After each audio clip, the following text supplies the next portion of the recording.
বিজিবিকে order করা হয়েছে তারা যেন কোনো সময় কোনো অবস্থায় পিঠ না দেখায়, বুকটা পিছনে দেখায়। কি হুঙ্কার দিচ্ছে এবং কি হুঙ্কার, তারাও কিন্তু কোনো যারা যে ধরনের হুঙ্কার দিচ্ছে আমরাও কিন্তু এর চেয়ে বেশি প্রতি উত্তর দিচ্ছি। তা আমি সাংবাদিক ভাই আপনাদের কাছে আমি একটা অনুরোধ করব, ওরা মিডিয়া কিন্তু প্রচুর মিথ্যা কথা, আমি ম্যাক্সিমামই এটা কিন্তু প্রতি উত্তর আপনারা দিতে পারেন, আপনারা দিচ্ছেন, আপনারা সত্যি ঘটনা প্রকাশ করে আপনারা দিচ্ছেন।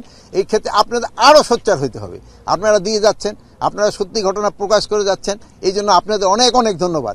আপনারা যদি আরও বেশি প্রচার করেন এটা কিন্তু আমাদের জন্য, দেশের জন্য, জাতির জন্য, জনগণের জন্য, সবার জন্য ভালো।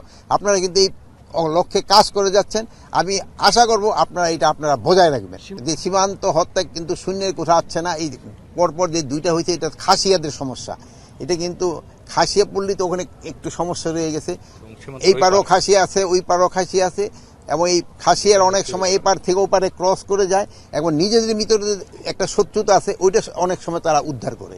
তারা সীমান্ত হত্যা যেন বন্ধ করে আসে, বন্ধ করে, এই জন্য কিন্তু আমরা সর্বাত্মক চেষ্টা চালিয়ে যাচ্ছি। সর্বাত্মক এখানে যে লাস্ট যে দুইটা হত্যা হয়েছে এই দুইটা কিন্তু বিএসএফ এর মাধ্যমে না, এটা হয়েছে লোকালদের মাধ্যমে, মানে নিজেদের ভিতরে দুই গ্রুপের অন্তকন্দ এই দুইটা ছিল। বর্ডার সম্পূর্ণ আমাদের নিয়ন্ত্রণে আছে। কিন্তু আপনারা জানেন যে আরাকান আর্মি এবং মিয়ানমার আর্মির সাথে যে যুদ্ধে আরাকান আর্মি আমাদের যে অপোজিটের যে জায়গাগুলি ওই জায়গায় তারা দখল করে নিছে। এখন আমাদের একটু হচ্ছে সমস্যা যে আমাদের জনের সাথে কিন্তু যোগাযোগ রাখতে হচ্ছে, আরাকান আর্মির সাথে যোগাযোগ রাখতে হচ্ছে, এবং মিয়ানমারের সরকারের সাথেও কিন্তু আমাদের যোগাযোগ রাখতে হচ্ছে। এখন যেমন ধরনের একটা পতাকা বৈঠক যদি এখন করতে হয়, মিয়ানমার সরকারের সাথে আমাদের কিন্তু পতাকা বৈঠক করার মতো কোনো জায়গা নাই, যেহেতু তারা এই পারে আসতে পারে না।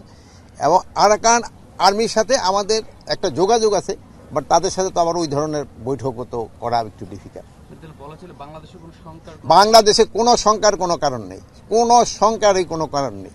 এক সময় বন্ধু শত্রু হয়ে যায়, শত্রু বন্ধু হয়ে যায়, এই স্ট্র্যাটেজি কিন্তু চলে।